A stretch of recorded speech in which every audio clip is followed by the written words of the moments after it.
Baik, terima kasih Pak. Baik, Saudara Wahyu Andrianto, ya. Ya, pertama saya ucapkan selamat ya, sudah sampai tahap ini, ya. Setelah panjang lebar, tarik ulur, ya. Ini promotornya aja dan semuanya satu publik satu data, sudah dibayang, sudah terbayang pertarungannya, gitu ya. Jadi panjang lebar belum bicara dokter dan kesehatannya, jadi baru bicara prinsip hukumnya saja sudah bisa terbayang, gitu ya. Dan kemudian nanti kesehatan nanti dokter yang akan bertanya. Jadi pertama saya ucapkan selamat untuk sampai ke tahap ini. Belum lulus ya, baru selamat aja, baru selamat sampai tahap ini. Ya. Nanti lulus, kalau lulus pakai kan, atau mimpinya tidak akan nyampe. Baik. Nah, ini buku besar, ya. Tadi Pak Budi Daryono sudah bertanya tentang perdata. Maka fungsi saya di sini adalah bertanya tentang publiknya, ya, tentang hukum adukan. Saya tanya satu saja dulu, kecil saja. Di dalam proses pemerintahan, karena ini tanggung jawab pemerintah ya, kita mengenal apa yang disebut dengan instrumen pemerintah. Coba sebutkan dulu sebelum lanjut ini. Saya berpelajar Bapak Dr. Harsnanto Nurstadi SMSI, izinkan saya jawab. Baik, disertasi saya ini memang melewati dua rezim besar. Jadi sebenarnya bangunan besarnya adalah terkait dengan pertanggungjawaban pemerintah adalah dalam sisi pembinaan dan pengawasan. Tapi dalam implementasinya mau tidak mau kita harus mengakui ada dua rezim besar yang kita lewati. Yang pertama, rezim pertama adalah rezim pada saat berlakunya Undang-Undang Kesehatan Nomor 36 Tahun 2009. Pak Wahyu langsung aja, instrumennya aja langsung. Instrumennya, terima kasih. Jadi instrumen pertama adalah Undang-Undang Kesehatan Nomor 36 Tahun 2009. Undang-undang ini tidak berdiri sendiri. Undang-undang ini berkaitan dengan undang-undang lainnya, supaya undang-undang ini bisa berjalan dengan bagus saat itu. Apa kaitannya? Di antaranya Undang-Undang Rumah Sakit, Undang-Undang Nomor 44 Tahun 2009. Kemudian sebelumnya sudah ada Undang Praktek Kedokteran, tapi kemudian dipertajam lagi dengan Undang-Undang Kesehatan Nomor 36 Tahun 2014. Kemudian Undang-Undang Keperawatan Nomor 38 Tahun 2014. Kemudian Undang-Undang Kebidanan Tahun 2019 Nomor 8 dan sebagainya. Nah, Undang-Undang Praktek Kedokteran juga muncul di situ. Undang-Undang Pendidikan Dokter, Undang-Undang Nomor 20 Tahun 2013. Inilah instrumen. Sebenarnya instrumen inti adalah Undang-Undang 36 Tahun 2009. Tapi ini memunculkan instrumen-instrumen lainnya. Mungkin ada yang menyebutnya juga sebagai umbrella act. Kalau di Anglo-Saxon, Undang-Undang 36 2009 sudah memunculkan undang-undang lainnya.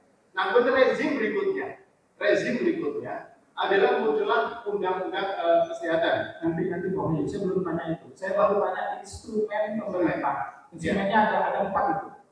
Apa aja? Itu aja dulu. Instrumennya Undang-Undang Kesehatan 2009. Kemudian dia diterjemahkan dengan undang-undang lainnya yang terkait. Ada Undang-Undang Rumah Sakit 44 2009, ada Undang-Undang Tenaga Kesehatan 36 tahun 2014. Saya ulang lagi, ada 4 instrumen. Itu dulu. Yang mana itu instrumennya? Instrumennya ada, yang pertama adalah tentunya peraturan. Peraturan atau kebijakan. Seperti yang kedua sampaikan tadi. Yang kedua adalah plan atau perencanaan. Plan atau perencanaan yang muncul di situ. Kemudian yang ketiga diterjemahkan lagi secara lebih detail dalam keputusan. Ada 4 loh. Keputusan terkait dengan hal tersebut. Kalau nggak lulus kebijakan. Kalau nggak lulus kebijakan ya, ini baru bicara pertanggungjawabannya loh. Ini baru bicara instrumennya. Oke, ulang lagi. Satu apa? Satu peraturan. Oke. Kedua plan perencanaan. Oke. Keputusan. Kemudian lagi kebijakan. nomor 2 ya. Iya. Oke, ya. Wah, nilai kurang ini. Ya, dari instrumen itu, ya, mana yang mengatur atau normanya ada di mana? Ya, jadi tadi kan ada instrumennya nih, ada cara, ada alat pemerintah untuk menjalankan pemerintahannya. Ada 4 jurus tadi, ya, perundang-undangan, Belisrehel, kemudian plan, dan pusat. Ya, nah, kita masuk ke dalam pertanggungjawaban pemerintah, saya pemerintah ya, atau rumah sakit juga boleh kalau dianggap sebagai bagian dari publik. Dia pakai apa? Bagaimana bentuknya atau normanya di mana? Silakan. Atau di peraturan perundang-undangan. Oke. Seperti yang saya sebutkan tadi, peraturan kesehatan kemudian bercabang-cabang dari undang-undang lainnya. Oke. Ya, jadi ada sejumlah peraturan undang-undang bisa berperan tapi dalam implementasi dalam penerjemahan. Ya, jadi terkait dengan keputusan ada nggak yang bisa dimintai pertanggungjawaban? Keputusan terkait dengan misalnya adalah pembinaan dan pengawasan pemerintah terhadap kualitas dari dokter yang bekerja di rumah sakit, misalnya adalah keputusan MKRI. Izinnya loh, oh iya, rumah sakit itu bisa dicabut, ya. Itu pertanggungjawaban. Kalau rumah sakit tidak bertanggung jawab, cabut itu izin. Itu kan keputusan, ya. Jadi itu adalah instrumen pemerintah dalam hal pertanggungjawaban. Ya, nanti kalau kurang diperbaiki ya, ditambah ya konteksnya. Karena kalau enggak, pemerintah nggak bisa ngapa-ngapain nih, ya, nggak bisa menjamin. Ya.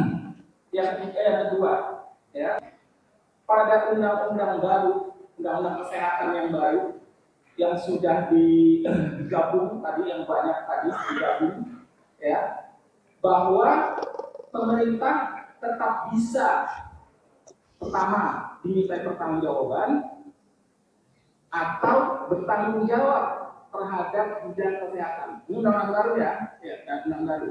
Oke, saya memang Anda di tengah-tengah ya, jadi itulah susahnya ketika terlalu lama undang-undangnya sudah berubah. Ya, jadi Anda harus merubah lagi kan dengan undang-undang baru. Nah, ini yang saya tanya undang-undang baru. Jadi undang-undang baru, undang-undang kesehatan yang baru, jaminannya di mana? Ya, pengaturannya di mana? Terkait dengan pertanggungjawaban pemerintah, ya, dan bagaimana dia meminta pertanggungjawaban kepada pihak yang dikasih izin tadi. Jadi undang-undang baru ya, jangan cerita lagi undang-undang kesehatan, undang-undang rumah sakit yang lama, itu sudah penuh. Silakan. Terima kasih yang berhormatan pelajar. Bapak Dr. Harsanto Nurtadi SMSI, izinkan saya menjawab. Tentunya ada beberapa hal yang baru di Undang-Undang Kesehatan 17/2023 terkait dengan pembinaan dan pengawasan yang dilakukan oleh pemerintah. Ada kontrol yang lebih kuat dari pemerintah terhadap pelaksanaan atau penyelenggaraan rumah sakit. Dan ketika bisa ditelusuri lagi, tidak hanya terhadap penyelenggaraan atau kualitas rumah sakit, tapi juga terhadap dokternya. Misalnya terhadap rumah sakit. Kontrol yang pertama diantaranya adalah terhadap kualitas penyelenggaranya adalah misalnya terkait dengan sistem informasi kesehatan nasional yang juga harus dilaksanakan di rumah sakit. Implementasinya salah satunya adalah penerapan dari rekam medis. Kalau dulu rekam medis sifatnya adalah situasional atau berdasarkan kondisi rumah sakit yang berbeda-beda. Tapi kemudian dikeluarkanlah Permenkes nomor 24 tahun 2022. Di mana kemudian saya tidak tanya Permenkes, ya. Saya tanya undang-undang baru, undang-undang kesehatan yang baru menjamin nggak hal-hal itu? Perlu dijamin. Oke, bagaimana bentuknya? Dijamin dalam bentuk pembinaan dan pengawasan yang lebih ketat dibandingkan dengan undang-undang yang lama. Oke, ya. Jadi ya ini dihadiri sekian orang ya. Jadi kalau ternyata tidak ada pertanggungjawaban, kita minta pertanggungjawaban Pak Wahyu. Ya. Karena dia yang jawab ada ya. Ya, nanti kita cek aja.